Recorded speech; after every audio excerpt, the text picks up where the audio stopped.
अस्सलामुअलैकुम वरहमतुल्लाहि ताला वबरकातुहू। अज़ीज़ साथियों, उम्मीद है कि आप लोग खैर आफ़ियत से होंगे। अल्लाह करीम आप लोगों को शादो आबाद रखे।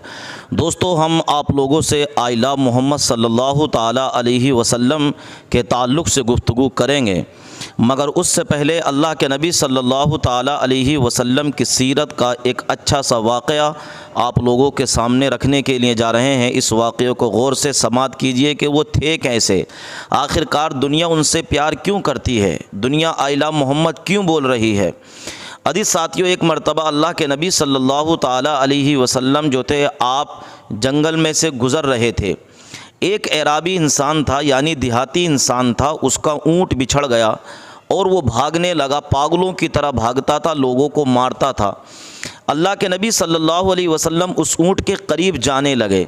जब हुजूर उस ऊँट के करीब पहुँचने लगे तो हुजूर के जो सहाबा हुजूर के साथ थे वो आए, उन्होंने कहा, या रसूल अल्लाह, आप इस ऊँट के करीब मत जाइए, ये ऊँट आपको तकलीफ़ पहुँचा देगा या आपको नुकसान पहुँचाएगा। हुजूर, ये ऊँट बिदक चुका है।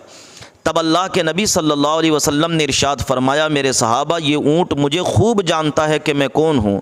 ये ऊँट ये भी जानता है कि मैं अल्लाह का नबी, मैं अल्लाह का पैगंबर हूँ। बहरहाल अल्लाह के नबी सल्लल्लाहु ताला अलैहि वसल्लम उस ऊँट के करीब गए। जैसे ही हुजूर उस ऊँट के करीब गए तो हुजूर अकरम सल्लल्लाहु अलैहि वसल्लम ने अपना दस्ते शफ़क़त जो था उस ऊँट के सर पर रखा और आप फरमाने लगे, मेरे नबी फरमाते, ऊँट से तू क्यों परेशान है, तू क्यों बिछड़ रहा है, क्यों परेशान है। तो ऊँट ने रोकर अल्लाह के नबी सल्लल्लाहु ताला अलैहि वसल्लम की बारगाह में अपनी गर्दन को झुका कर कहा, या रसूल अल्लाह, ये मेरा मालिक है, मुझसे काम ज़्यादा लेता है और मुझे चारा कम खिलाता है, इस वजह से मैं परेशान हूँ। तो वो ऊँट मेरे नबी को सजदा करने लगा। सहाबा ने जब देखा कि ऊँट नबी को सजदा कर रहा है तो सहाबा ने कहा, या रसूल अल्लाह, ये ऊँट आपको सजदा कर रहा है, जानवर आपको सजदा कर रहे हैं, तो या रसूल अल्लाह, क्या हम भी आपको सजदा किया करें। नबी फरमाते, नहीं, अल्लाह के सिवा किसी के लिए सजदा करना जायज़ नहीं है। अगर अल्लाह सजदे को जायज़ रखता तो औरतों को हुक्म देता कि वो अपने शोहरों को सजदा किया करें। इससे शोहरों का भी मकाम मालूम चला कि औरत के लिए शोहर की इज़्ज़त कितनी लाजिम व ज़रूरी है। बहरहाल उस ऊँट ने हुजूर से शिकायत की, या रसूल अल्लाह, मेरा मालिक मुझसे काम ज़्यादा लेता है और मुझे चारा कम खिलाता है। तब अल्लाह के नबी सल्लल्लाहु अलैहि वसल्लम ने उस ऊँट के मालिक को बुलाया और बुलाकर कहा, ए ऊँट के मालिक, तेरा ऊँट मुझसे तेरी शिकायत करके कह रहा है कि मेरा मालिक मुझसे काम ज़्यादा लेता है और चारा कम खिलाता है। तब नबी ने फरमाया कि ए ऊँट के मालिक, सुन, अगर इस ऊँट को तू अपने पास रखना चाहता है तो तू जितना इससे काम लेता है इतना इसको चारा भी खिलाया कर, ताकि ये ऊँट अल्लाह की बारगाह में तेरी शिकायत ना करे, ये तेरे लिए वबाले जान न बने। अजीज़ साथियों, तो वो मेरे प्यारे नबी हैं कि जिन्होंने इंसानों पर भी रहम व शफ़क़त फ़रमाई, कि जिन्होंने जानवरों पर भी रहम और शफ़क़त फ़रमाई, जिन्होंने इंसानों से भी मोहब्बत की, जिन्होंने जानवरों से भी मोहब्बत की। दोस्तों, उन्हीं की मोहब्बत में कुछ नौजवानों ने आई लव मोहम्मद सल्लल्लाहु अलैहि वसल्लम का एक बैनर लगाया जिस पर उनके ऊपर FIR कर दी गई और हालात ये हुए, उनके ऊपर मुकदमा भी किया गया। हालांकि बहुत सारे गैर मुस्लिम जो कि मुसलमान नहीं हैं, हिंदू भाई हैं, हम उनकी वीडियो आप लोगों के सामने रख रहे हैं, वो ये कह रहे हैं कि इन नौजवानों को रिहा किया जाए। वो सरकार से कैसी मांग कर रहे हैं कि इन नौजवानों को रिहा किया जाए। इन्होंने कोई जुल्म नहीं किया है, इन्होंने कोई ख़ता नहीं किया, बल्कि अपने नबी की मोहब्बत में ऐसे अल्फाज लिख दिए इंग्लिश में। आई लव मोहम्मद का मतलब क्या होता है कि मैं नबी से प्यार करता हूँ, मैं मोहम्मद सल्लल्लाहु अलैहि वसल्लम से प्यार करता हूँ। बहुत सारी मरतबा मैं या आप अपनी माँ के लिए आई लव कह देते हैं, अपने बेटे या बेटी के लिए आई लव भी बोल दिया करते हैं। तो दोस्तों, तो बहुत सारे हिंदू भाई भी जो है इस मैदान में आकर कूदे हैं। उन्होंने कहा है कि इन नौजवानों को रिहा किया जाए। अगर आई लव मोहम्मद कहना जुल्म है तो उन्होंने कहा कि हमें गिरफ़्तार किया जाए। वहीं पर असदुद्दीन ओवैसी ने भी ये कहा कि अगर ये जुर्म है तो इस जुर्म को मैं बार बार करूँगा। अल्लामा मुफ्ती सलमान अज़हरी साहब क़िबला का एक बहुत ही अच्छा बयान और बहुत ही तगड़ा बयान उन्होंने किया है। उन्होंने भी ये कहा है कि अगर ये जुल्म है आई लव मोहम्मद कहना तो मैं बार बार करूँगा। और उन्होंने I love Mohammad, I love Makki, I love Madani, यानी ऐसे जो हुजूर के नाम हैं, कई नाम लेकर उन्होंने एक तकरीर की है। हम सारी वीडियो आप लोगों के सामने रख रहे हैं। आप कमेंट्स बॉक्स में ज़रूर बताइए कि आप क्या कहना चाहते हैं इस मसले को लेकर? में क्या है उससे हमको मतलब नहीं है, लेकिन वो एक मुसलमान है और वो उनके उम्मती हैं जिनके बारे में ये लोग बोल रहे हैं कि उनका पोस्टर लगाने से FIR हो जाता है। तो भाई उनके जैसे 1000 ओवैसी और 1000 मुसलमान FIR खाने के लिए तैयार हैं, लेकिन वो गर्व और प्राउडली बोलेंगे आई लव मोहम्मद। जब हम एक सनातनी लड़की होके बोल सकते हैं तो मुसलमान तो भैया मुसलमान है, मुसलमान तो प्रॉफेट मोहम्मद के उम्मती हैं, ठीक है, वो पूरे दुनिया के नबी है, तो वो तो प्राउडली बोलेंगे ही बोलेंगे। पूरी दुनिया के नबी हैं, पूरी दुनिया के नबी हैं पूरे, क्योंकि अगर आप गूगल पे भी लिखिएगा कि मतलब 10 सबसे महान पुरुष का नाम, तो उसमें प्रॉफेट मोहम्मद का नाम आ जाता है। हाँ, तो उनको तो हर लोग मानते हैं, क्योंकि उन्होंने सिखाया है कि सभी धर्मों का मतलब कोई तुम्हारे कोई तुम्हारे घर का बगल वाला दूसरे धर्म का भी हो, अगर वो परेशानी में हो तो सबसे पहले उसकी मदद करने आप जाइए। तो उस इंसान का अगर पोस्टर लगाना कहाँ से आज जुर्म हो गया भैया? कैसे किसी का? देखिए, ये सब सिर्फ अंधभक्तों को दिक्कत है। अंधभक्तों को प्रॉफेट मोहम्मद का नाम सुन के इसलिए दिक्कत होता है कि क्योंकि अंधभक्तों को लगता है कि अंधभक्तों को लगता है ना ये कि प्रॉफेट मोहम्मद का नाम सुन के कहीं वो मुसलमान न बन जाए, उनको डर होगा इस चीज का। ओढ़ ली, अंजाम सामने।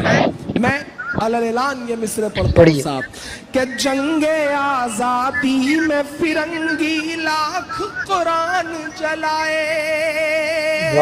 अब तक जिसने हाथ नहीं खोला उससे कोई शिकायत नहीं, लेकिन इस मिसरे पे ईमान में हरारत पैदा हो तो कसम है कि एक हाथ हवा में उठा नजर आए कि जंगे आजादी में फिरंगी लाख कुरान जलाए, किसी भी हाफिज के दिल से एक हर्फ मिटाना पाए।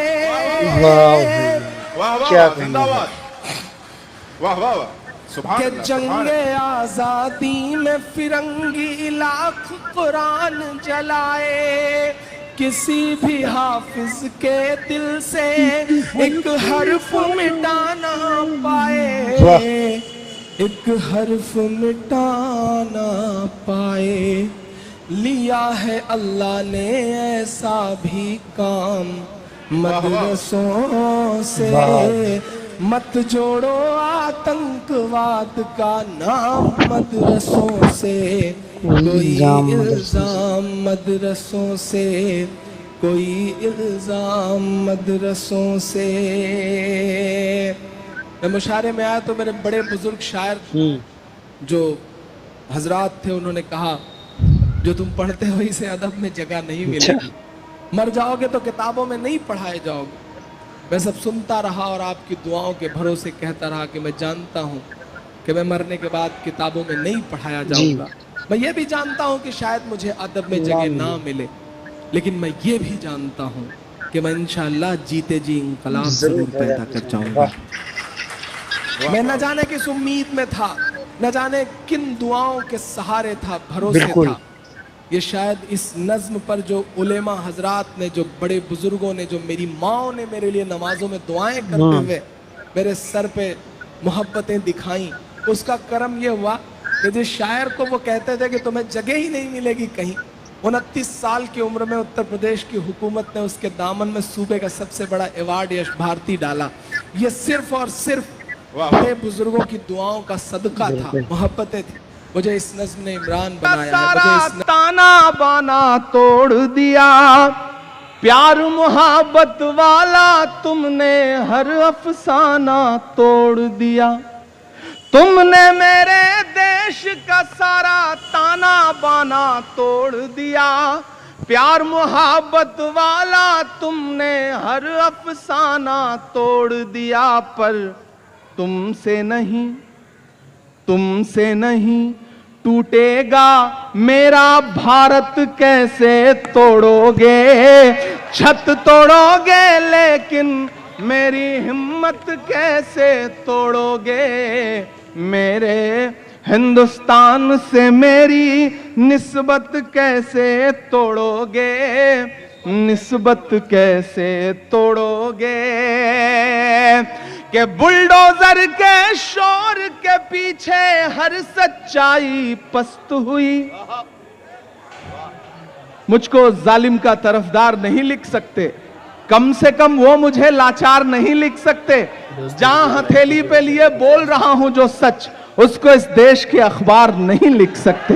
मैं हिम्मत करता हूं कि बुलडोजर के शोर के पीछे हर सच्चाई पस्त हुई, लोकतंत्र भी सिसक रहा है, न्याय व्यवस्था ध्वस्त हुई।